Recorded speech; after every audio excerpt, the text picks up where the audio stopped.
मैं एक गहरा कुआं हूं इस जमीन पर, बेशुमार लड़के लड़कियों के लिए कि उनकी प्यास बुझाता रहूं।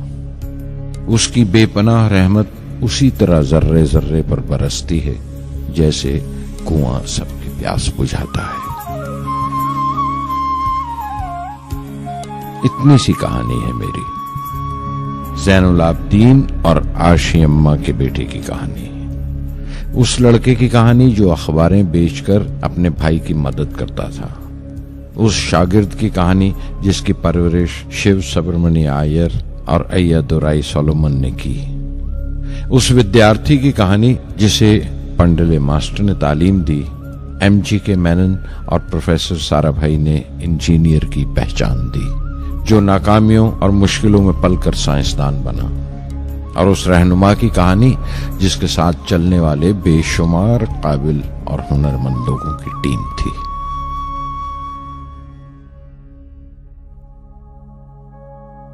मेरी कहानी मेरे साथ खत्म हो जाएगी, क्योंकि दुनियावी मानों में मेरे पास कोई पूंजी नहीं है। मैंने कुछ हासिल नहीं किया, जमा नहीं किया। मेरे पास कुछ नहीं और कोई नहीं, न बेटा, न बेटी, न परिवार। मैं दूसरों के लिए मिसाल नहीं बनना चाहता, लेकिन शायद कुछ पढ़ने वालों को प्रेरणा मिले कि अंतिम सुख रूह और आत्मा की तस्कीन है। खुदा की रहमत उनकी विरासत है।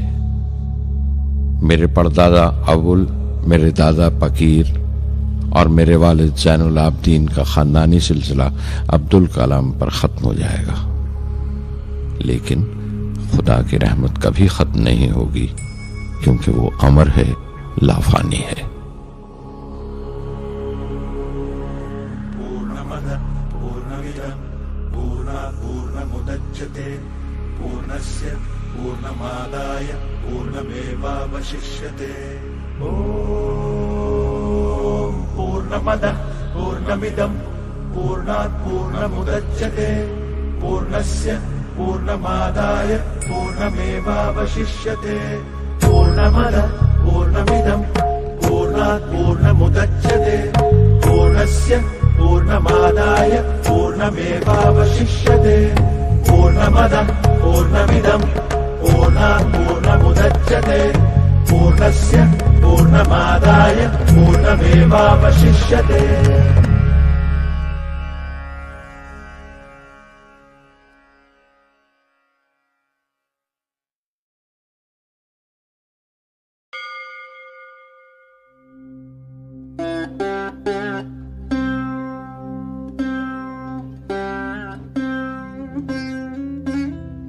मैं शहर रामेश्वरम के एक मिडिल क्लास तमिल खानदान में पैदा हुआ।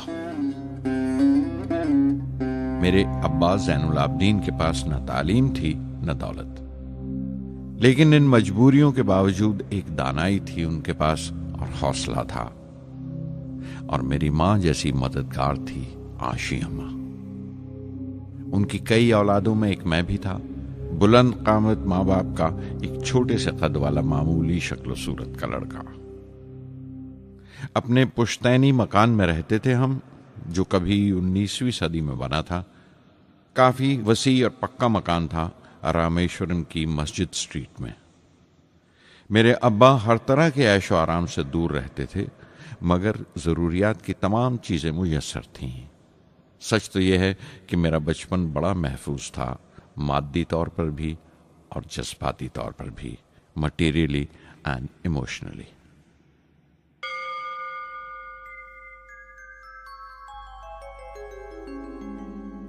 रामेश्वरम का मशहूर शिव मंदिर हमारे घर से सिर्फ 10 मिनट की दूरी पर था। हमारे इलाके में ज्यादा आबादी मुसलमानों की थी, फिर भी काफी हिंदू घराने थे जो बड़े इत्तेफाक से पड़ोस में रहते थे। हमारे इलाके में एक बड़ी पुरानी मस्जिद थी जहां मेरे अब्बा मुझे हर शाम नमाज पढ़ने के लिए ले जाया करते थे।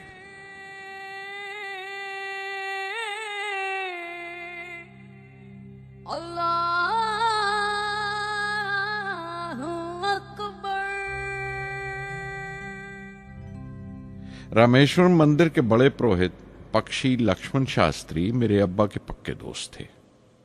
मेरी बचपन की यादों में आंकी हुई एक याद ये भी थी कि अपने अपने रवायती लिबास में बैठे हुए वो दोनों कैसे रूहानी मसलों पर देर देर तक बातें करते रहते थे। मेरे अब्बा मुश्किल से मुश्किल रूहानी मामलों को भी तमिल की आम जबान में बयान कर लिया करते थे। एक बार मुझसे कहा था, जब आफत आए तो आफत की वजह समझने की कोशिश करो, मुश्किलें हमेशा खुद को परखने का मौका देती हैं।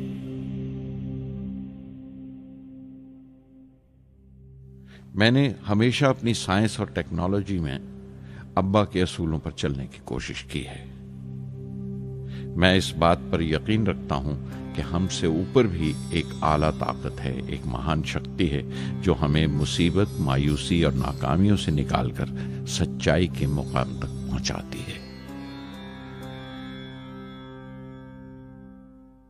मैं करीब 6 बरस का था जब अब्बा ने एक लकड़ी की कश्ती बनाने का फैसला किया, जिसमें वो यात्रियों को रामेश्वरम से धनुषकोडी का दौरा करा सकें, ले जाएं और वापस ले आएं। वो समंदर के साहिल पर लकड़ियां बिछाकर कश्ती का काम किया करते थे। एक और हमारे रिश्तेदार के साथ, अहमद जलालुद्दीन। बाद में उनका निकाह मेरी आपा जोहरा के साथ हुआ। अहमद जलालुद्दीन हालांकि मुझसे 15 साल बड़े थे, फिर भी हमारी दोस्ती आपस में जम गई थी। हम दोनों हर शाम लंबी सैर को निकल जाया करते थे। मस्जिद गली से निकलकर हमारा पहला पड़ाव शिव मंदिर हुआ करता था, जिसके गिर्द हम उतनी ही श्रद्धा से परिक्रमा करते थे जिस श्रद्धा से बाहर से आए हुए यात्री। जलालुद्दीन ज्यादा पढ़ लिख नहीं सके उनके घर के हालात की वजह से, लेकिन मैं जिस जमाने की बात कर रहा हूं, उन दिनों हमारे इलाके में सिर्फ वही एक शख्स था जो अंग्रेजी लिखना जानता था। जलालुद्दीन हमेशा तालीम याफ्ता पढ़े लिखे लोगों के बारे में बातें करते थे, साइंस की इजाद, मेडिसिन और उस वक्त के लिटरेचर का जिक्र किया करते थे। एक और शख्स जिसने बचपन में मुझे बहुत मुतासिर किया, वो मेरा कजन था, मेरा चचेरा भाई शमसुद्दीन। उसके पास रामेश्वरम में अखबारों का ठेका था और सब काम अकेले ही किया करता था। हर सुबह अखबार रामेश्वरम रेलवे स्टेशन पर ट्रेन से पहुंचता था। सन 1939 में दूसरी आलमगीर जंग शुरू हुई, द सेकेंड वर्ल्ड वॉर। उस वक्त मैं 8 साल का था। हिंदुस्तान को इत्तेहादी फौजों के साथ शामिल होना पड़ा और एक इमरजेंसी के हालात पैदा हो गए थे। सबसे पहली दुर्घटना यह हुई कि रामेश्वरम स्टेशन पर आने वाली ट्रेन का रुकना कैंसिल कर दिया गया और अखबारों का गट्ठा अब रामेश्वरम और धनुषकोडी के बीच से गुजरने वाली सड़क पर चलती ट्रेन से फेंक दिया जाता। शमसुद्दीन को मजबूरन एक मददगार रखना पड़ा जो अखबारों के गट्ठे सड़क से जमा कर सके। वो मौका मुझे मिला और शमसुद्दीन मेरी पहली आमदनी की वजह बना। हर बच्चा जो पैदा होता है वो कुछ समाजी और आर्थिक हालात से जरूर असरअंदाज होता है और कुछ अपने जज्बाती माहौल से भी। उसी तरह उसकी तरबियत होती है। मुझे दयानतदारी और सेल्फ डिसिप्लिन अपने अब्बा से विरासत में मिला था और मां से अच्छाई पर यकीन करना और रहमदिली। लेकिन जलालुद्दीन और शमसुद्दीन की सोहबत से जो असर मुझ पर पड़ा, उससे सिर्फ मेरा बचपन ही महज अलग नहीं हुआ, बल्कि आइंदा जिंदगी पर भी उसका बहुत बड़ा असर पड़ा।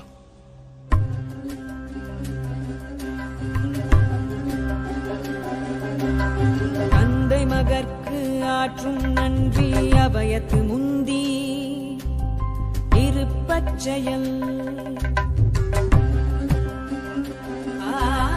தந்தை மகற்கு ஆற்றும் நன்றி அபயத்து முந்தி இருப்பச்செயல் இருப்பச்செயல் மகன் தந்தைக்கு ஆற்றும் உதவி இவன் தந்தை என்னோற்றான்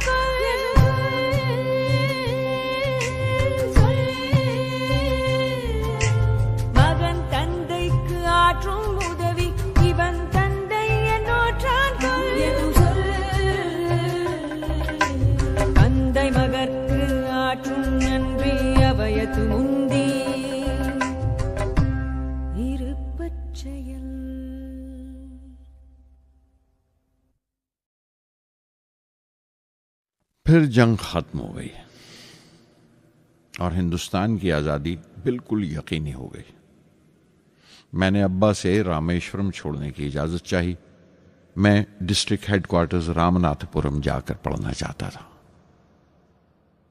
शमसुद्दीन और जलालुद्दीन मेरे साथ रामनाथपुरम तक गए मुझे श्वार्ट्ज हाई स्कूल में दाखिल कराने के लिए। जाने क्यों वो नया माहौल मुझे रास नहीं आया। रामनाथपुरम बड़ा मसरूफ शहर था और करीब 50,000 की आबादी थी, लेकिन रामेश्वरम का सुकून और इत्मीनान कहीं नहीं था। घर बहुत याद आता था और घर लौटने का कोई मौका मैं छोड़ता नहीं था। श्वार्ट्ज हाई स्कूल में दाखिल होने के बाद एक 15 साल लड़के के तमाम शौक जो हो सकते थे मेरे अंदर जाग उठे। मेरे टीचर अय्या दुराई सोलोमन बेहतरीन रहबर थे, गाइड उस नौजवान जहन के लिए जिसके सामने जिंदगी की बेशुमार मुमकिनात खुलने वाली थी।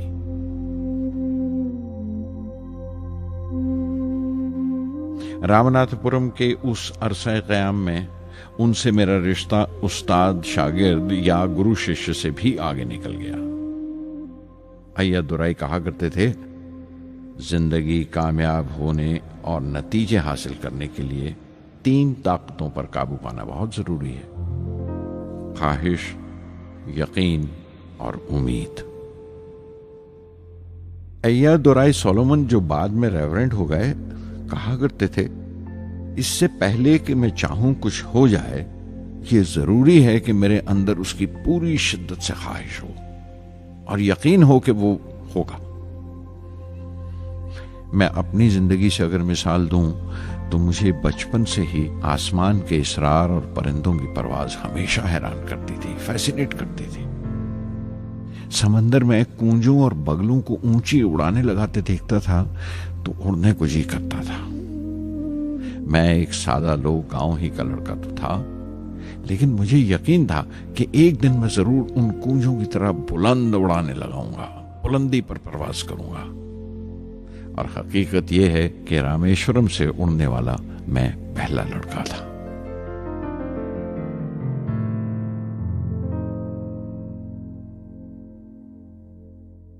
श्वार्ट्ज स्कूल में तालीम खत्म करते करते मेरे अंदर खुद एतमादी बस चुकी थी और मुझे यकीन था कि मैं जरूर कामयाबी हासिल करूंगा। मैं तालीम आगे जारी रखूंगा, उसमें कोई दूसरा ख्याल नहीं था। सन 1950 में मैं इंटरमीडिएट पढ़ने के लिए सेंट जोसेफ कॉलेज ट्रिची में दाखिल हो गया। जब बीएससी डिग्री के लिए मैंने सेंट जोसेफ कॉलेज में दाखिला लिया तो हायर एजुकेशन के माने सिर्फ इतने ही जानता था। ये नहीं जानता था कि हायर एजुकेशन के लिए कुछ और भी हो सकता है। न ये जानता था कि साइंस पढ़ के फ्यूचर के लिए और क्या मौके हासिल हो सकते हैं। बीएससी पास करने के बाद ही जान पाया कि फिजिक्स मेरा सब्जेक्ट नहीं था। अपने ख्वाब को पूरा करने के लिए मुझे इंजीनियरिंग में जाना चाहिए था। पता नहीं क्यों कुछ लोगों का ऐसा ख्याल है कि साइंस आदमी को खुदा से मुनकर कर देती है, लेकिन मेरे लिए तो साइंस एतमाद, विश्वास और रूहानी तस्कीन की वजह रही है। किसी तरह मैं MIT यानी मद्रास इंस्टीट्यूट ऑफ टेक्नोलॉजी के उम्मीदवारों की लिस्ट में तो आ गया, लेकिन उसका दाखला बहुत महंगा था। कम से कम 1,000 रुपए की जरूरत थी और मेरे अब्बा के पास इतने रुपए नहीं थे।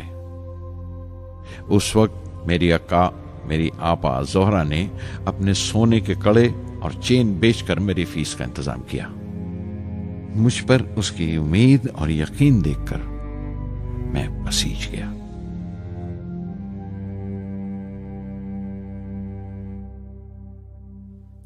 MIT में सबसे ज्यादा मजा आया। वहां 2 हवाई जहाज रखे देखकर जो उड़ान से बरी कर दिए गए थे, मुझे उनकी तरफ एक अजीब सा खिंचाव महसूस होता था। और जब सब लड़के हॉस्टल लौट जाते थे, मैं कई कई घंटे उनके पास बैठा रहता था।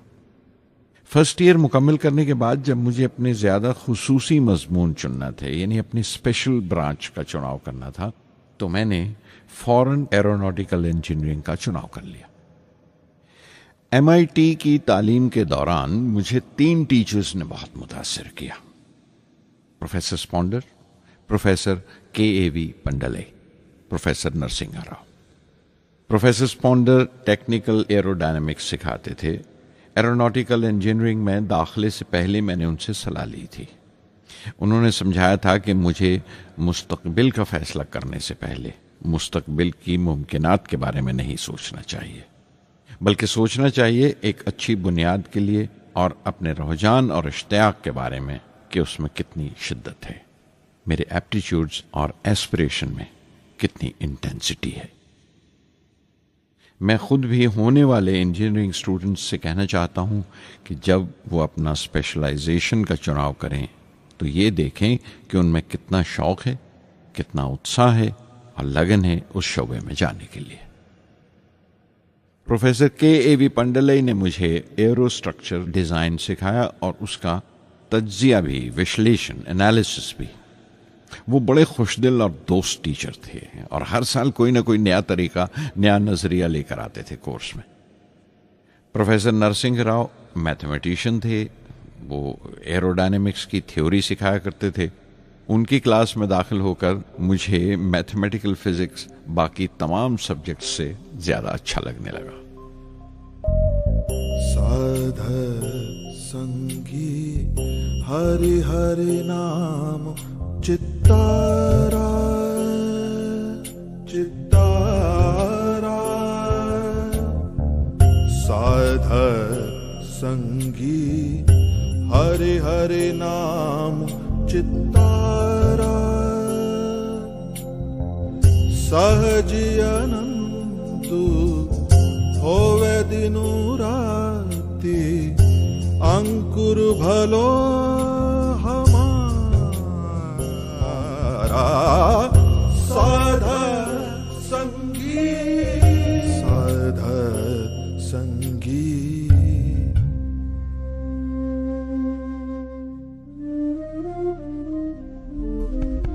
गुरुपुरा भेटियो बड़ भागी, गुरुपुरा भेटियो बड़ भागी, जाको अंतु न परवारा, अंतु न परवारा,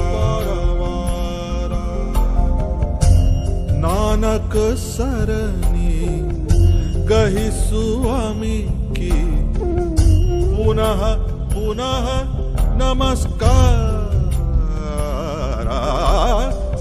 साध संगी साध संगी।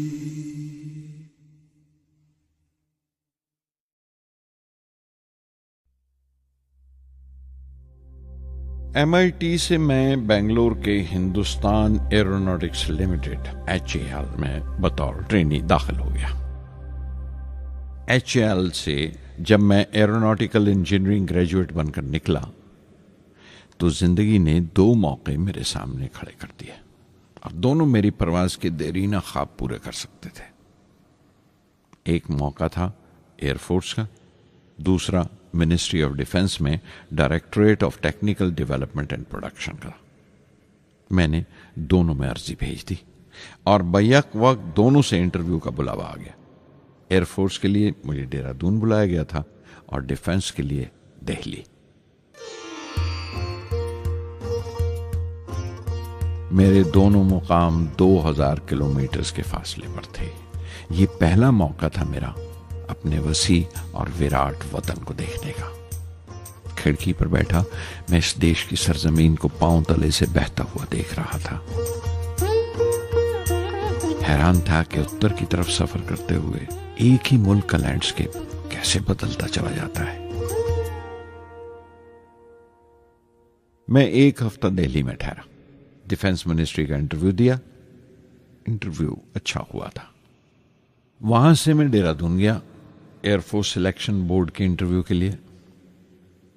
25 उम्मीदवारों में मैं 9वें नंबर पर आया। मेरा दिल बैठ गया, बहुत मायूस हुआ और कई दिन तक अफसोस रहा कि एयरफोर्स में जाने का मौका मेरे हाथ से निकल गया। मैं ऋषिकेश चला गया, दिल पर यह बोझ लेकर कि आने वाले दिन बड़े सख्त होंगे।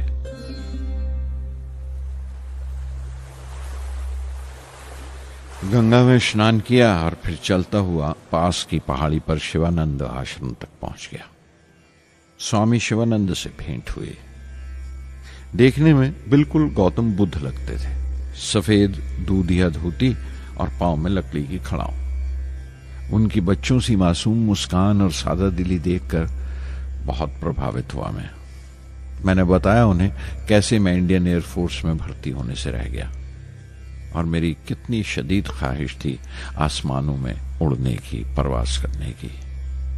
वो मुस्कुरा दिए और बोले, ख्वाहिश अगर दिलो जान से निकली हो, वो पवित्र हो और उसमें शिद्दत हो, तो उसमें कमाल की एक इलेक्ट्रोमैग्नेटिक एनर्जी होती है, एक बरकी मकनातीसी ताकत होती है।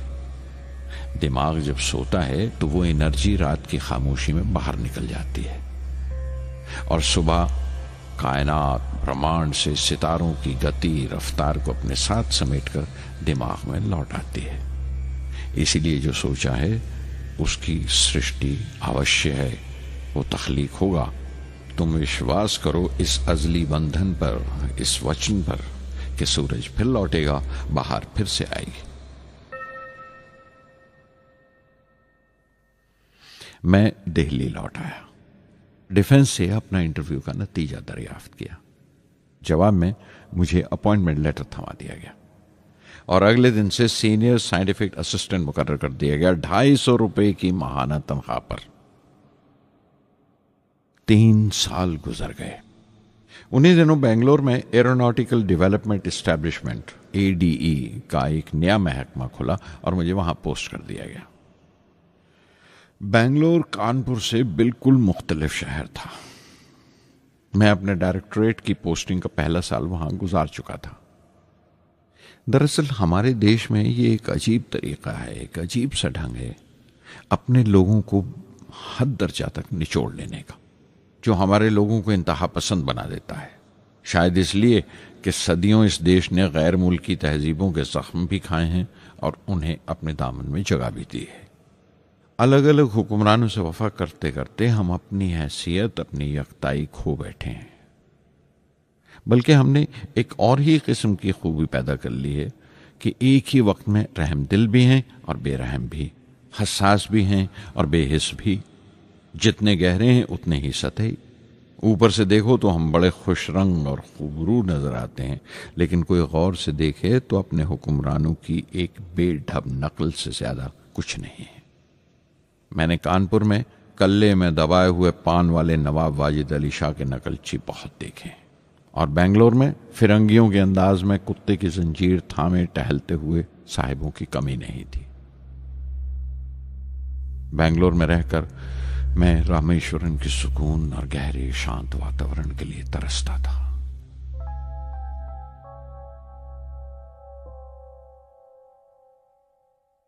पहले साल तो ADE में कोई ज्यादा काम नहीं था। एक प्रोजेक्ट टीम बनाई थी कि 3 सालों में एक स्वदेशी हॉवरक्राफ्ट तैयार करें और वो वक्त से पहले तैयार हो गया। नंदी उसका नाम रखा गया, शिव की सवारी के आधार पर। उसका डिजाइन हमारी उम्मीद से ज्यादा अच्छा था, लेकिन मैं सख्त मायूस हुआ जब आपसी कंट्रोवर्सीज की बिना पर सारा प्रोजेक्ट बालाए ताक रख दिया गया, बंद कर दिया गया। Professor MGK Menon, Tata institute of fundamental research के डायरेक्टर, एक रोज अचानक ही हमारी जांच पड़ताल को आ पहुंचे। नंदी का जिक्र निकला। मुझसे पूछताछ करते हुए उन्होंने ख्वाहिश जाहिर की एक 10 मिनट की उड़ान के लिए। उसके 1 हफ्ता बाद की बात है, मुझे इनकुस्पार से बुलावा आ गया, the Indian committee for space research. मैं मुंबई चला गया रॉकेट इंजीनियर की पोस्ट के लिए इंटरव्यू देने। मेरा इंटरव्यू लेने वाले डॉक्टर विक्रम साराभाई और प्रोफेसर MGK मेनन के अलावा मिस्टर सराफ थे, जो उस वक्त एटॉमिक एनर्जी कमीशन के डिप्यूटी सेक्रेटरी के ओहदे पर थे। डॉक्टर साराभाई की गर्मजोशी ने पहली ही मुलाकात में मेरा दिल मोह लिया। अगले ही दिन मुझे खबर मिल गई कि मैं चुन लिया गया। मुझे इनकोस्पार में रॉकेट इंजीनियर की हैसियत से शामिल कर लिया गया था। सन 1962 के देरीना हिस्से में कहीं इनकोस्पार ने थुम्बा में इक्वेटोरियल रॉकेट लॉन्चिंग स्टेशन बनाने का फैसला किया। थुम्बा केरला में त्रिवेंद्रम से परे एक दूर दराज के ऊंगते से गांव का नाम है। हिंदुस्तान में यह मॉडर्न रॉकेट बेस्ड रिसर्च की एक दबी सी इब्तदा थी, हल्की सी शुरुआत। उसके फौरन बाद ही मुझे 6 माह के लिए अमेरिका भेज दिया गया, नासा में रॉकेट लॉन्चिंग की ट्रेनिंग के लिए। जाने से पहले मैं थोड़ा सा वक्त निकालकर रामेश्वरम गया। मेरे अब्बा मेरी इस कामयाबी के लिए बहुत खुश हुए और मुझे उसी मस्जिद में ले जाकर शुक्राने की नमाज अदा की।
NASA Langley research centre Virginia में मैंने अपने काम की शुरुआत की। बाद में Goddard space flight centre Maryland चला गया। मैं अपना इंप्रेशंस अमेरिकन्स के बारे में बेंजामिन फ्रैंकलिन के इस जुमले से बयान कर सकता हूं, जिन बातों से तकलीफ होती है उनसे तालीम भी मिलती है। हिंदुस्तानी तंजीमों में, यहां की ऑर्गेनाइजेशंस में एक बड़ी मुश्किल है। जो ऊपर हैं वो बड़े मगरूर हैं। अपने से छोटों की, जूनियर्स और सबऑर्डिनेट्स की राय लेना अपनी हद तक समझते हैं। कोई शख्स भी अपनी खूबी दिखा नहीं सकता अगर आप उसे मलामत ही करते रहें। उसूल और पाबंदी, पाबंदी और सख्ती, सख्ती और जुल्म के बीच की लाइन बड़ी महीन है, बारीक है। उसकी पहचान बहुत जरूरी है। मैं जैसे ही नासा से लौटा, फौरन बाद हिंदुस्तान का पहला रॉकेट लॉन्च वाक़या हुआ 21 नवंबर सन 1963। वो साउंडिंग रॉकेट था, नाम नाइकी अपाची। नाइकी अपाची की कामयाबी के बाद प्रोफेसर साराभाई ने अपनी आरजू, अपने ख्वाब का इजहार किया। एक Indian satellite launch vehicle ISLV का सपना। हिंदुस्तानी रॉकेट का ख्वाब 20वीं सदी में एक तरह से 18वीं सदी का ख्वाब भी कहला सकता है, जो टीपू सुल्तान ने देखा था। टीपू सुल्तान की फौज में 27 ब्रिगेड थे जो खुशून कहलाते थे, और हर एक ब्रिगेड में एक दस्ता था रॉकेटमैन का जो साथ रहा करता था और जुर्क्स कहलाता था। जब टीपू सुल्तान मारा गया तो अंग्रेजों ने 700 रॉकेट्स और 900 रॉकेट के सब सिस्टम्स बरामद किए 1799 में तिरुकन्नाहल्ली की जंग के बाद। वो रॉकेट्स विलियम कॉन्ग्रीव ने इंग्लैंड भिजवा दिए जांच पड़ताल के लिए, उसकी तकनीक समझने के लिए, जिसे आज की साइंसी जबान में हम रिवर्स इंजीनियरिंग कहते हैं। टीपू सुल्तान की मौत के साथ उस ख्वाब की भी मौत हो गई, कम से कम 150 साल के लिए। पंडित जवाहरलाल नेहरू की बदौलत वो रॉकेटरी का ख्वाब एक बार फिर हिंदुस्तान में जिंदा हुआ। प्रोफेसर साराभाई ने उस ख्वाब को हकीकत बनाने की जिम्मेदारी अपने सर ले ली। बहुत से तंग नजर लोगों को एतराज था इस बात पर कि इस मुल्क में जहां लोगों को 2 वक्त की रोटी नसीब नहीं होती, वहां इन स्पेस उड़ानों को, इन खलाई तहरीकों को क्यों तरजीह दी जा रही है। लेकिन प्रधानमंत्री पंडित नेहरू और प्रोफेसर साराभाई के नजरिए में किसी किस्म का मुबालगा नहीं था। उनके नजरिए बिल्कुल साफ थे कि अगर दुनिया के मुल्कों में और दुनिया के मसलों में कोई हिस्सा लेना है, शिरकत करनी है, हिंदुस्तान को कोई हैसियत हासिल करनी है, तो साइंस और टेक्नोलॉजी की तरक्की और खुद मुख्तारी, सेल्फ रिलायंस अशद जरूरी है। और उनका मकसद ताकत का मुजाहिरा हरगिज नहीं था। सहज पके सुमीठा होए। थुम्बा में 2 रॉकेट सहज पके मगर कामयाब हुए, एक रोहिणी, दूसरा मेनका।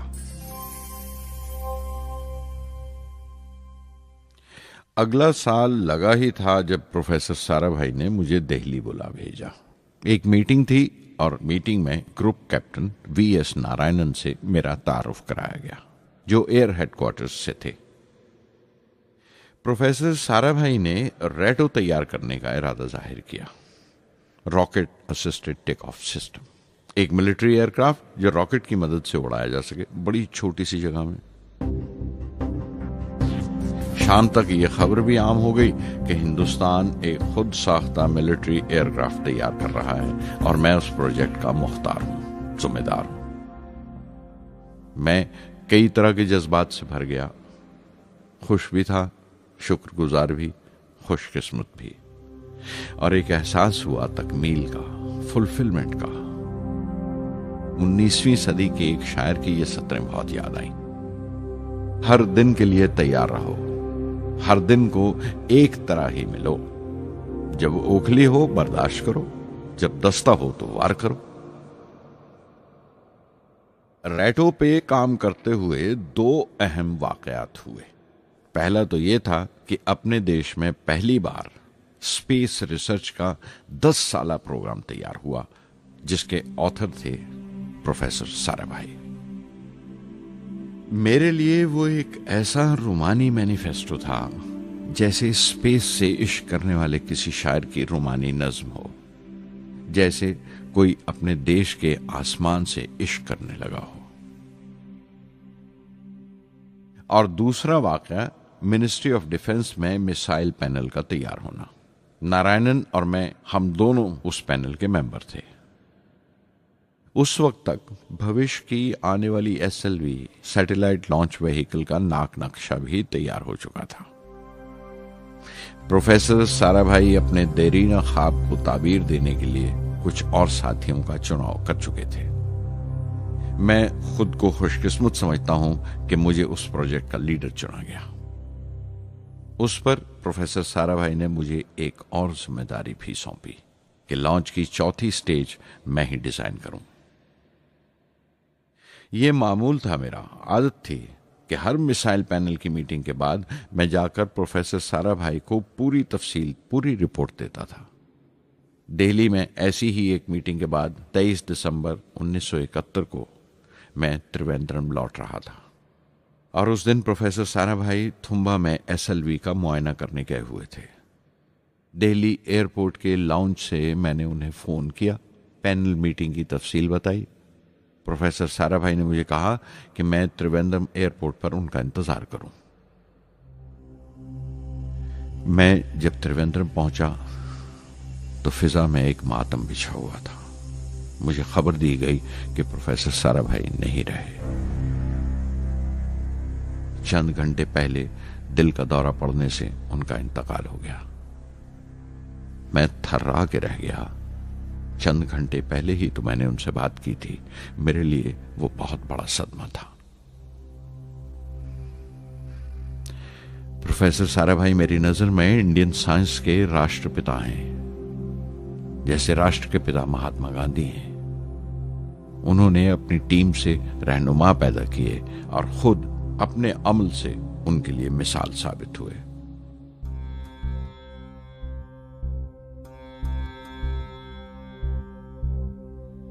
నానాటి బతుకు నాటకము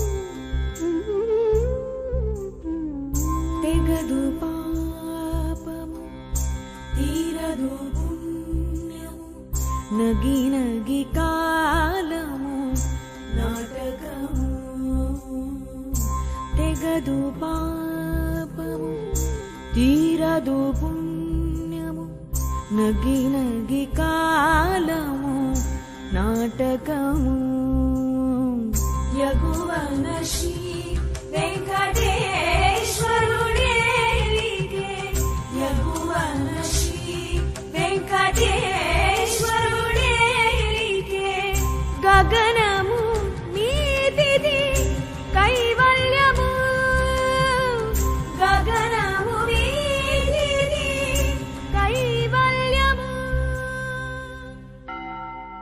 కైవల్యము.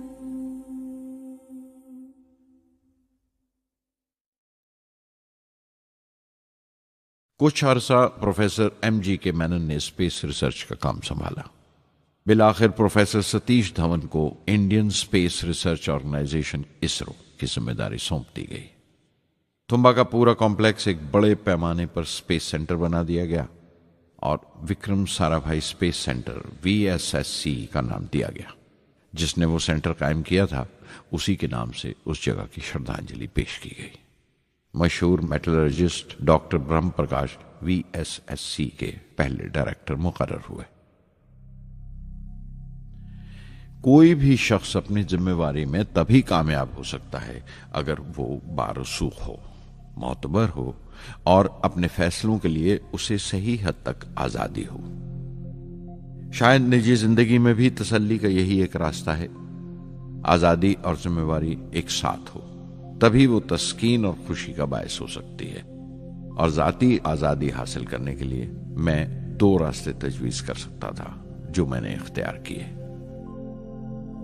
पहला तो यह कि अपनी तालीम और तरबियत को बढ़ावा दो। इल्म, नॉलेज बड़ा कारामद हथियार है, बहुत काम आता है। इल्म जितना ज्यादा होगा उतनी ज्यादा आजादी के हकदार हो गए। इल्म वो पूंजी है जो कोई छीन नहीं सकता। टीम की रहनुमाई तभी मुमकिन है अगर आपकी जानकारी मुकम्मल हो, अप टू डेट हो।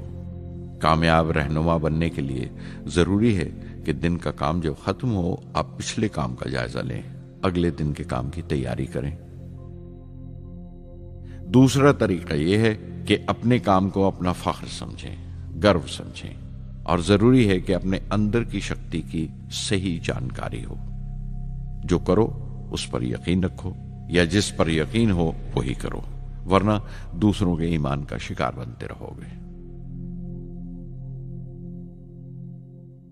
SLV प्रोजेक्ट के पहले 3 सालों में साइंस के बहुत से नए नए इसरार खुले और आहिस्ता आहिस्ता साइंस और टेक्नोलॉजी का फर्क समझ आने लगा। रिसर्च और अमल, डेवलपमेंट का फासला पता चलने लगा। किसी भी इजाद में गलतियां होना लाजमी है, लेकिन हर गलती कामयाबी की तरफ एक और कदम उठाती है, एक और सीढ़ी बन जाती है। किसी भी तख्लीक की तरह SLV-3 की तख्लीक भी कई दर्दनाक लम्हों से गुजरी। एक रोज जब मैं और मेरे तमाम साथी अपने कामों में पूरी तरह डूबे हुए थे, मेरे घर से एक मौत की इत्तला पहुंची। मेरे दोस्त और हमदर्द मेरे बहनोई जलालुद्दीन का इंतकाल हो गया था। कुछ देर के लिए तो मैं सुन्न होकर रह गया। मेरी आंखों में अंधेरा छा गया। थोड़ी देर बाद जब अपने चौगिरदे का एहसास हुआ तो महसूस किया जैसे मेरी हस्ती का एक हिस्सा मर गया था। रात की रात बसों में सफर करता हुआ अगली सुबह मैं रामेश्वरम पहुंचा। जोहरा को क्या तसल्ली देता और क्या सब्र देता अपनी भांजी महबूबा को जो रो रो कर हलकान हो रही थी। मेरी आंखों के सोते पहले ही सूख चुके थे। थुम्बा लौटकर बहुत दिनों तक सारा कामकाज, सारी मसरूफियत बेमानी लगने लगी। बहुत दिनों तक बहुत मलाल लगा, सब बेमानी लगता था। प्रोफेसर धवन देर देर तक हौसला देते थे। कहते, SLV पर जैसे जैसे काम आगे बढ़ेगा मुझे सब्र महसूस होगा और ये मायूसी कम होते होते गुजर जाएगी। 1976 में मेरे अब्बा ज़ैनुल आबदीन 102 साल की उम्र में वहीं रामेश्वरम में इंतकाल फरमा गए। 15 पोते पोतियां छोड़कर गए थे पीछे और एक पड़पोता। दुनियावी तौर पर वो सिर्फ एक और बुजुर्ग की मौत थी। कोई बड़ा मातम नहीं हुआ, झंडा नहीं उतारा गया, न अखबारों ने से हाशिए दिए, न सियासतदान थे वो, न विद्वान कोई, न कोई बड़े सरमायादार। एक सीधे सादे इंसान थे, फरिश्ता सिफत, और हर उस बात की वजह थे जो दानाई और पारसाई की राह दिखाती है।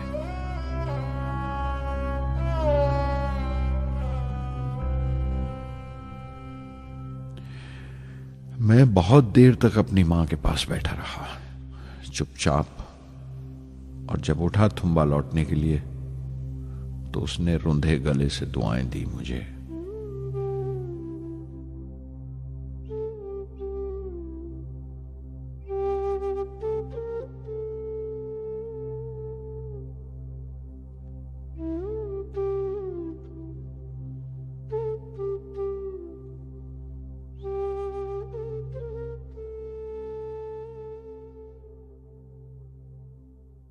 SLV-3 अपोजी रॉकेट जो फ्रांस से उड़ाई जाने वाली थी, अचानक कुछ मुश्किलों का शिकार हो गई।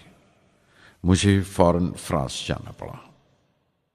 मैं रवाना होने ही वाला था कि मेरी मां की मौत की खबर पहुंची। यके बाद दीगरे 3 मौतें हो गई मेरे घर में। उस वक्त मुझे अपने काम में पूरे ध्यान की जरूरत थी। 100% लगन से काम करने की ख्वाहिश किसी और लगन की गुंजाइश नहीं छोड़ती। मुकम्मल नीति और पूरी लगन से SLV-3 का ख्वाब 1979 के दरमियान में जाकर पूरा हुआ। हमने SLV-3 की परवाज का दिन 10 अगस्त 1979 तय किया था। 23 मीटर लंबा 4 स्टेजेस का ये रॉकेट 17 टन का वजन लेकर 7:58 पर बड़ी कजदाई से उड़ा और खला की तरफ रवाना हुआ।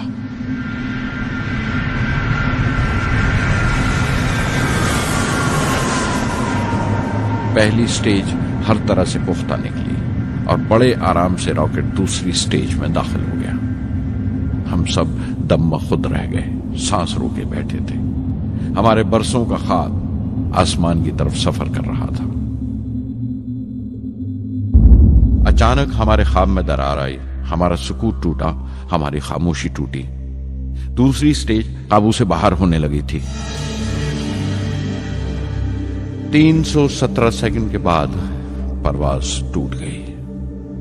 मेरी मेहनत और उम्मीद चौथी स्टेज को साथ लेकर तमाम मलबा श्री हरिकोटा से 560 किलोमीटर दूर समंदर में जाके गिरा।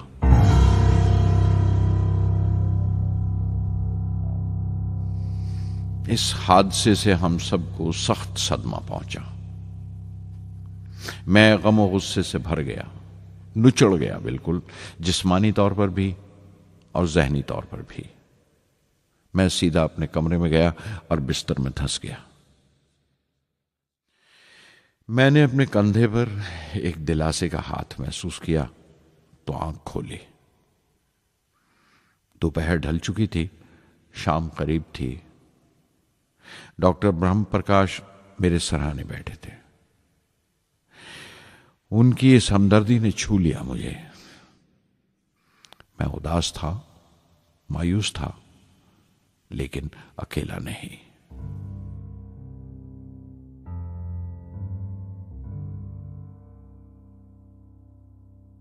हर शख्स तकनीकी जमा तफरीक और बहस मुबासे के बाद मुतमईन हो चुका था, संतुष्ट हो चुका था, लेकिन मुझे इत्मीनान ना आया और मुसलसल बेचैन रहा। मैं बेसाख्ता खड़ा हो गया और एतराफ किया प्रोफेसर धवन के सामने, सर, मेरे साथियों को नाकामयाबी की वजह दरियाफ्त हो जाने से इत्मीनान हो गया, लेकिन मैं उसे काफी नहीं समझता। इस मिशन के डायरेक्टर की हैसियत से इस गलती को भी मैं अपनी जिम्मेवारी समझता हूं।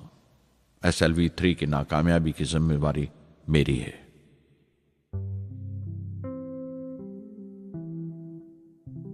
साइंस का काम कमाल दर्जा उत्साह भी देता है, खुशी भी और उतनी ही गहरी मायूसी भी। इस तरह के वाकयात सोच सोचकर मैं दिल को ढारस देता रहा। यह ख्याल कि इंसान चांद पर उतर सकता है सबसे पहले एक रूसी साइंटिस्ट ने सोचा था। उसे हकीकत बनने में 40 साल गुजर गए जब अमेरिका ने उसे पूरा किया। प्रोफेसर चंद्रशेखर ने चंद्रशेखर लिमिट का आविष्कार किया था 1930 में, जब कैम्ब्रिज में पढ़ रहे थे। लेकिन 50 साल बाद उन्हें उसी डिस्कवरी पर नोबेल प्राइज मिला। वॉन ब्रॉन अपनी सैटर्न लॉन्च व्हीकल से आदमी को चांद पर उतारने से पहले कितनी सारी नाकामियों से गुजरे होंगे। पहाड़ की चोटी पर उतरने से पहाड़ पर चढ़ने का तजुर्बा नहीं मिलता। जिंदगी पहाड़ की चढ़ानों पर मिलती है, चोटी पर नहीं। चढ़ानों पर ही तजुर्बे मिलते हैं और जिंदगी मंचती है और टेक्नोलॉजी तरक्की करती है। चोटी पर पहुंचने की कोशिश ही में चढ़ानों का इल्म हासिल होता है। मैं एक एक कदम चलता रहा, चढ़ता रहा चोटी की तरफ।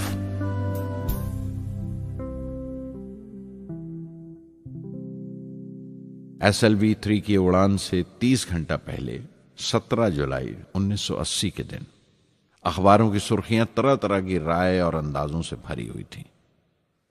ज्यादातर रिपोर्टर्स ने पहली SLV की उड़ान याद दिलाई थी कि किस तरह वो रॉकेट फेल हो गया था और उसका मलबा समंदर में जाकर गिरा था।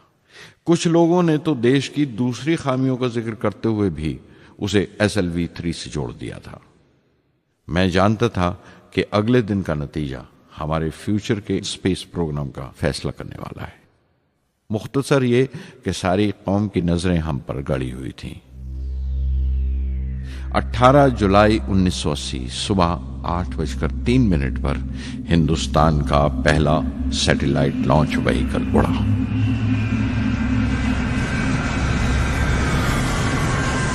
मैंने रोहिणी सैटेलाइट का तमाम डेटा कंप्यूटर पर जांचा। अगले 2 मिनट के अंदर अंदर रोहिणी अंतरिक्ष में था। उस तमाम शोरगुल के बीच में मैंने अपनी जिंदगी के सबसे अहम अल्फाज अदा किए। मैं मिशन डायरेक्टर बोल रहा हूं, एक जरूरी खबर सुनने को तैयार रहो। चौथी स्टेज कामयाबी के साथ रोहिणी सैटेलाइट को लेकर अंतरिक्ष में दाखिल कर रही है। मैं ब्लॉक से बाहर आया तो मेरे साथियों ने मुझे कंधों पर उठा लिया और नारे लगाते हुए जुलूस निकाला। सारी कौम में एक जोश की लहर दौड़ गई। हिंदुस्तान उन चंद कौमों में शामिल हो गया था जिनके पास सैटेलाइट लॉन्च की काबिलियत थी। हमारी कौम का एक ख्वाब पूरा हुआ था और हमारे इतिहास का एक नया बाब खुला, एक नया चैप्टर। प्रधानमंत्री इंदिरा गांधी ने मुबारकबाद का तार भेजा और सबसे ज्यादा हिंदुस्तान के साइंसदान खुश थे कि ये पूरी कोशिश स्वदेशी थी, हमारी अपनी थी। मैं कुछ मिले जुले जज्बात से गुजर रहा था। मैं खुश था कि पिछली 2 दहाइयों से जिस कोशिश में था बिलाखिर उसमें कामयाब हुआ। लेकिन उदास था जिन लोगों की बदौलत में यहां पहुंचा था वो लोग मेरे साथ नहीं थे। मेरे अब्बा, मेरे बहनोई जलालुद्दीन और प्रोफेसर साराभाई। SLV-3 की कामयाबी के महीने भर के अंदर ही प्रोफेसर धवन का फोन आया एक दिन और दिल्ली बुलाया प्रधानमंत्री से मिलने के लिए। मेरी एक छोटी सी उलझन थी कपड़ों को लेकर। हमेशा से बड़े आमियाना से कपड़े पहनता हूं और पांव में चप्पल या स्लीपर कह लो। प्रधानमंत्री को मिलने जैसा वो लिबास नहीं था, मेरे लिए नहीं, उनके एहतराम के लिए। सुना तो प्रोफेसर धवन बोले, कपड़ों की फिक्र मत करो, तुमने जो शानदार कामयाबी पहन रखी है वो काफी है। रिपब्लिक डे 1981 मेरे लिए एक बड़ी खुशखबरी लेकर आया कि मुझे पद्म भूषण से नवाजा गया है। मैंने अपने कमरे को बिस्मिल्लाह खां की शहनाई से भर लिया। शहनाई की गूंज मुझे कहीं और ही ले गई। मैं रामेश्वरम पहुंच गया, मां के गले लगा। अब्बा ने मेरे बालों को उंगलियों से सहलाया और मेरा दोस्त, मेरा रफीक जलालुद्दीन मस्जिद गली में जमा हुए लोगों में मेरे इनाम का ऐलान कर रहा था। मेरी बहन जोहरा ने मीठा बनाया घर में। पक्षी लक्ष्मण शास्त्री ने मेरे माथे पर तिलक लगाया। फादर सोलोमन ने मेरे हाथ में सलीब देकर दुआ पढ़ी और प्रोफेसर सारा भाई को देखा। उनके चेहरे पर मुस्कुराहट थी, फख्र था। जो पौधा वो लगाकर गए थे अब पूरा पेड़ बन चुका था, जिसके फल हिंदुस्तान की आवाम तक पहुंच रहे थे।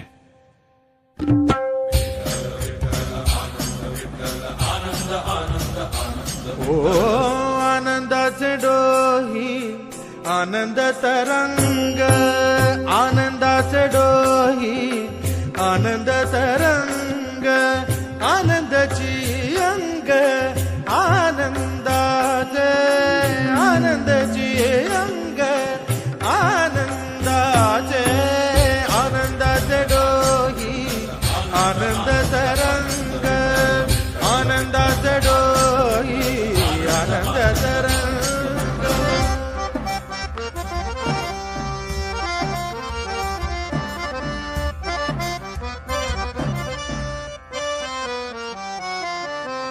गर्भाचे आवडी मातेचा डोहळा, तेथीचा जीवळा येथे प्रेंबे।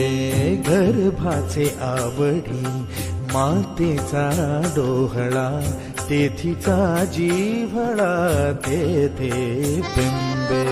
तुका म्हणे तैसा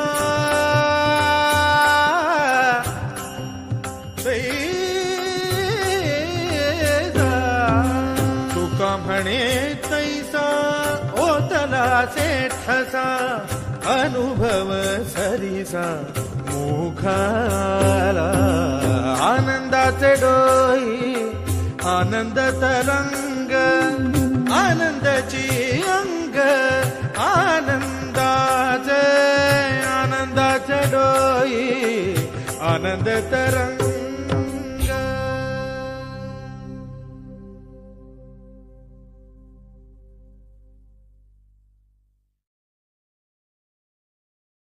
पहली जून 1982 मैंने defence research and development laboratory DRDL की जिम्मेवारी संभाल ली।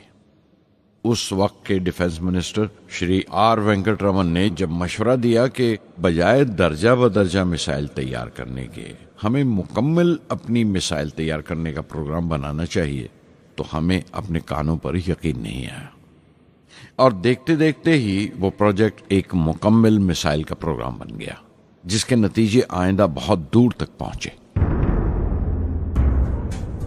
हर एक प्रोजेक्ट का नाम हिंदुस्तान की खुद मुख्तारी, सेल्फ रिलायंस का सबूत था।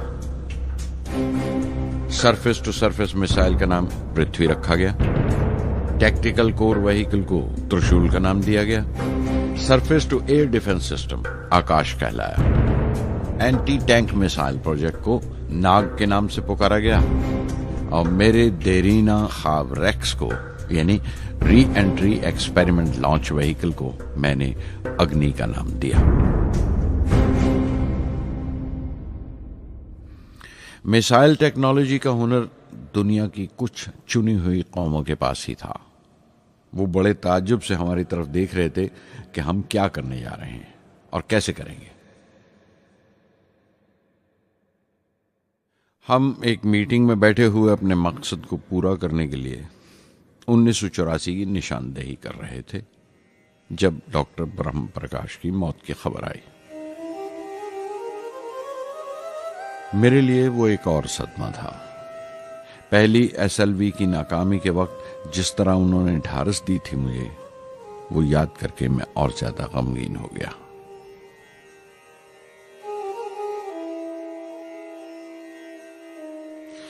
प्रोफेसर साराभाई अगर VSSC के निर्माता थे, बनाने वाले थे, तो डॉक्टर ब्रह्म प्रकाश उसके आमिल थे, एग्जीक्यूटर थे।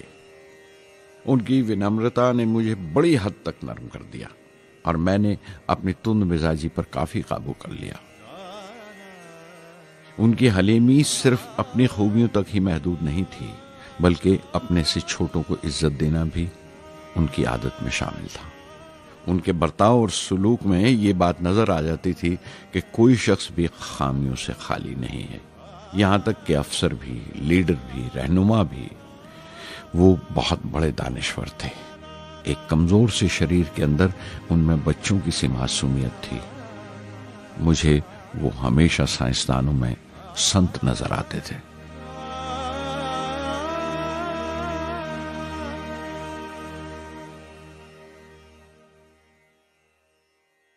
पृथ्वी का काम अपनी तकमील को पहुंच रहा था जब हम 1988 में दाखिल हुए।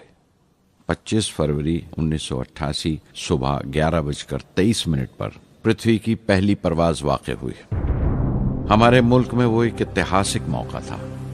पृथ्वी सिर्फ एक सरफेस टू सरफेस मिसाइल ही नहीं, बल्कि आइंदा आने वाली तमाम किस्म की मिसाइल का बुनियादी नक्शा भी था। फ्यूचर का मॉड्यूल था वो। पृथ्वी ने हमारे आस पड़ोस के मुल्कों को दहला दिया। मगरबी यानी वेस्टर्न मुल्कों को पहले तो हैरत हुई, फिर गुस्से का इजहार किया और पाबंदी लगा दी इंडिया के लिए कि वो ऐसी कोई चीज बाहर के मुल्कों से न खरीद सकें जो उनके मिसाइल प्रोग्राम में इस्तेमाल हो सकती हो या काम आ सकती हो। मिसाइल की इजाद में हिंदुस्तान की खुद मुख्तारी ने दुनिया के तमाम तरक्की याफ्ता मुल्कों को परेशान कर दिया। अग्नि की टीम में 500 से ज्यादा साइंसदान शामिल थे। अग्नि की परवाज 20 अप्रैल 1999 तय पाई थी। लॉन्च की तमाम तैयारियां मुकम्मल हो चुकी थीं और हिफाजत के लिए यह फैसला किया गया था कि लॉन्च के वक्त आसपास के तमाम गांव खाली करा दिए जाएं। अखबारात और दूसरी मीडिया ने इस बात को बहुत उछाला। 20 अप्रैल पहुंचते पहुंचते तमाम मुल्क की नजरें हम पर टिकी हुई थीं। दूसरे मुल्कों का दबाव बढ़ रहा था कि हम इस तजुर्बे को मुलतवी कर दें या खारिज कर दें, लेकिन सरकार मजबूत दीवार की तरह हमारे पीछे खड़ी रही और किसी तरह हमें पीछे नहीं हटने दिया। परवाज से सिर्फ 14 सेकंड्स पहले हमें कंप्यूटर ने रुकने का इशारा किया। किसी एक पुर्जे में कोई खामी थी, वो फौरन ठीक कर दी गई, लेकिन उसी वक्त डाउन रेंज स्टेशन ने रुकने का हुक्म दिया। चंद सेकंड्स में कई रुकावटें सामने आ गईं और परवाज मुलतवी कर दी गई।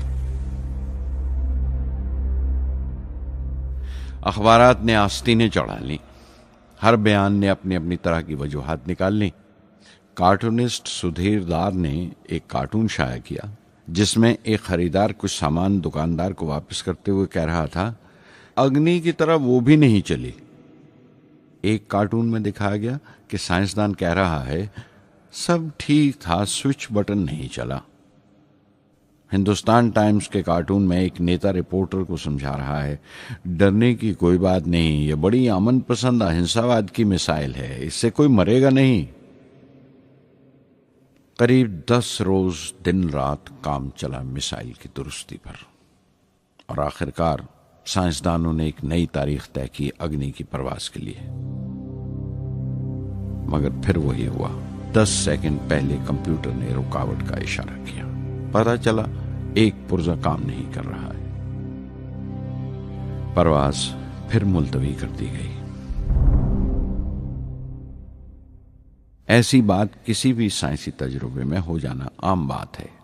गैर मुल्कों में भी बहुत बार होता है, लेकिन उम्मीद से भरी हुई कौम हमारी मुश्किलें समझने को तैयार नहीं थी। हिंदू अखबार में केशव का एक कार्टून छपा जिसमें एक देहाती कुछ नोट गिनते हुए कह रहा था, मिसाइल के वक्त गांव से हट जाने का मुआवजा मिला है। 2-4 बार और ये तजुर्बा मुलतवी हुआ तो मैं पक्का घर बनवा लूंगा। अमोल बटर वालों ने अपने होर्डिंग पर लिखा, अग्नि को ईंधन के लिए हमारे बटर की जरूरत है। अग्नि की मुरम्मत का काम जारी रहा। आखिरकार एक बार फिर 22 मई की तारीख अग्नि की परवाज के लिए तय पाई। उसकी पिछली रात doctor Arunachalam, general KN Singh और मैं डिफेंस मिनिस्टर KC पंत के साथ चहलकदमी कर रहे थे। पूरे चांद की रात थी, हाई टाइड का वक्त था और लहरें गरज गरज कर खुदा की अजमत का नाम ले रही थी। कल अग्नि की परवाज कामयाब होगी या नहीं, बार बार यही सवाल हमारे दिमाग में गूंज रहा था।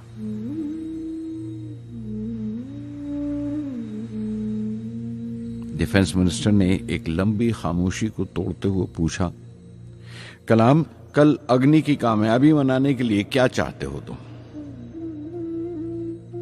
मैं क्या चाहता था?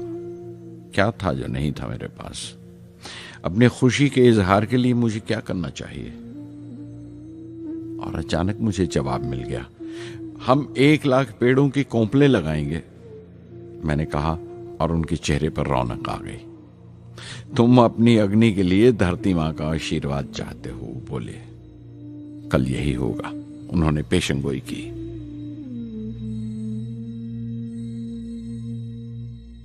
अगले दिन सुबह 7:10 पर अग्नि लॉन्च हुई। कदम कदम से ही निकला। मिसाइल ने जैसे टेक्स्ट बुक याद कर ली हो, जैसे सबक याद कर लिया था। हर सवाल का सही जवाब मिल रहा था। लगता था एक लंबे खौफनाक ख्वाब के बाद एक खूबसूरत सुबह ने आंख खोली है। 5 साल की मुशक्कत के बाद हम इस लॉन्च पैड पर पहुंचे थे। इसके पीछे 5 लंबे सालों की नाकामयाबी, कोशिशें और इम्तिहान खड़े थे। इस कोशिश को रोक देने के लिए हिंदुस्तान ने हर तरह के दबाव बर्दाश्त किए थे, लेकिन हमने कर दिखाया जो करना था। मेरी जिंदगी का सबसे कीमती लम्हा था वो मुट्ठी भर सेकंड्स, 600 सेकंड की वो परवाज जिसने हमारी बरसों की थकान दूर कर दी, बरसों की मेहनत को कामयाबी का तिलक लगाया। उस रात मैंने अपनी डायरी में लिखा, अग्नि को इस नजर से मत देखो।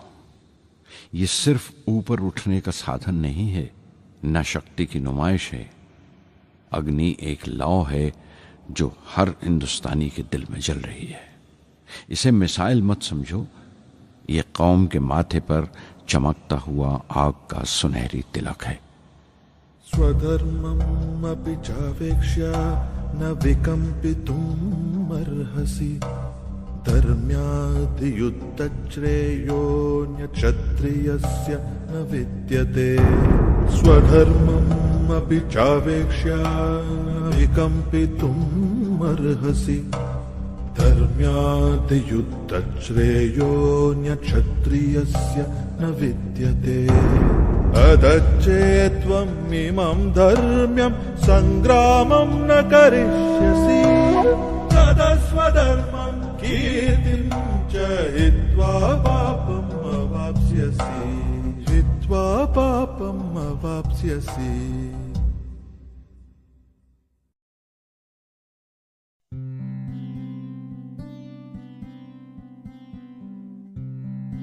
उन्नीस 1990 के रिपब्लिक डे पर देश ने मिसाइल प्रोग्राम की कामयाबी का जश्न मनाया।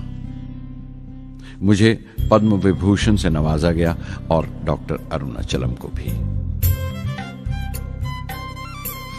10 साल पहले पद्म भूषण की यादें एक बार फिर हरी हो गईं।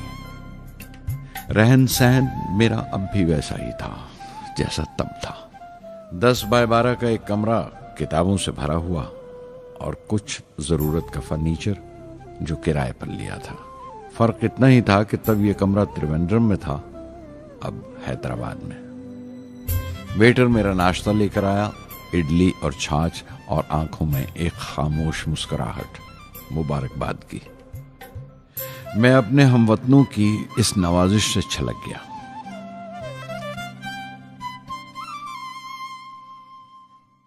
मैं जानता हूं कि बहुत से साइंसदान और इंजीनियर मौका मिलते ही वतन छोड़ जाते हैं, दूसरे मुल्कों में चले जाते हैं ज्यादा रुपया कमाने के लिए, ज्यादा आमदनी के लिए। लेकिन ये आदर, मोहब्बत और इज्जत क्या कमा सकते हैं जो उन्हें अपने वतन से मिलती है। 15 अक्टूबर 1991 में 60 साल का हो गया। मुझे अपने रिटायरमेंट का इंतज़ार था। चाहता था कि गरीब बच्चों के लिए एक स्कूल खोलूं। ये वो दिन थे जब मैंने सोचा कि अपनी ज़िंदगी के तजुर्बे, मुशाहिदे और वो तमाम बातें कलमबंद करूं जो दूसरों के काम आ सकें। एक तरह से अपनी स्वाने उम्री लिखूं, अपनी जीवनी। मेरे ख्याल में मेरे वतन के नौजवानों को एक साफ नजरिए और दिशा की जरूरत है। तभी ये इरादा किया कि मैं उन तमाम लोगों का जिक्र करूं जिनकी बदौलत मैं ये बन सका जो मैं हूं। मकसद ये नहीं था कि मैं कुछ बड़े बड़े लोगों के नाम लूं, बल्कि ये कि कोई शख्स कितना भी छोटा क्यों ना हो, उसे हौसला नहीं छोड़ना चाहिए। मसले, मुश्किलें जिंदगी का हिस्सा हैं और तकलीफें कामयाबी की सच्चाइयां हैं। जैसा कहा है किसी ने, खुदा ने यह वादा नहीं किया कि आसमान हमेशा नीला ही रहेगा, जिंदगी भर फूलों से भरी राहें मिलेंगी। खुदा ने यह वादा नहीं किया कि सूरज है तो बादल नहीं होंगे, खुशी है तो गम नहीं, सुकून है तो दर्द नहीं होगा। मुझे ऐसा कोई गुरूर नहीं कि मेरी जिंदगी सबके लिए एक मिसाल बनेगी, मगर यह हो सकता है कि कोई मायूस बच्चा किसी गुमनाम सी जगह पर जो समाज के किसी माजूर हिस्से से ताल्लुक रखता हो, ये पढ़े और उसे चैन मिले, ये पढ़े और उसकी उम्मीद रोशन हो जाए। हो सकता है ये कुछ बच्चों को नाउमीदी से बाहर ले आए और जिसे वो मजबूरी समझते हैं वो मजबूरी ना लगे। उन्हें यकीन रहे कि वो जहां भी हैं खुदा उनके साथ है। काश हर हिंदुस्तानी के दिल में जलती हुई लौ को पर लग जाए और उस लौ की परवाज से सारा आसमान रोशन हो जाए।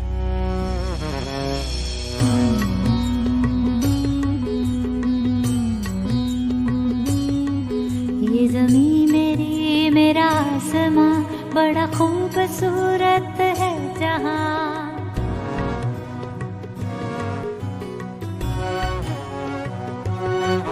ये ज़मीं मेरी, मेरा आसमां, बड़ा खूबसूरत है जहां। मेरी जिंदगी परवाज़ है, वो फिजा मेरी, मैं उड़ूं जहां। मेरी जिंदगी परवाज़ है, वो फिजा मेरी, मैं उड़ूं जहां। ये ज़मीं मेरी, मेरा आसमां, बड़ा खूबसूरत है जहां। कभी धूप लेप के आसमां हमने सुनहरी कर दिया। कभी धूप लेप के आसमां हमने सुनहरी कर लिया। फिर धूप बांध के पाँव में हम उड़े हैं ठंडी हवाओं में। ज़मीं मेरी, मेरा आसमां, बड़ा खूबसूरत है जहां। कभी वक्त उठा के सरों पे हम और आग लेके परों पे हम। कभी वक्त उठा के सरों पे हम और आग लेके परों पे हम। कभी छानी खाली खला कहीं, हम उड़े जहाँ पे हवा नहीं। ज़मीं मेरी, मेरा आसमां, बड़ा खूबसूरत है जहां। मेरी जिंदगी परवाज़ है, मेरी जिंदगी परवाज़ है, वो फिजा मेरी, मैं उड़ूं जहां। ये ज़मीं मेरी, मेरा आसमां, बड़ा खूबसूरत है जहां। ये ज़मीं मेरी, मेरा आसमां, बड़ा खूबसूरत है जहां।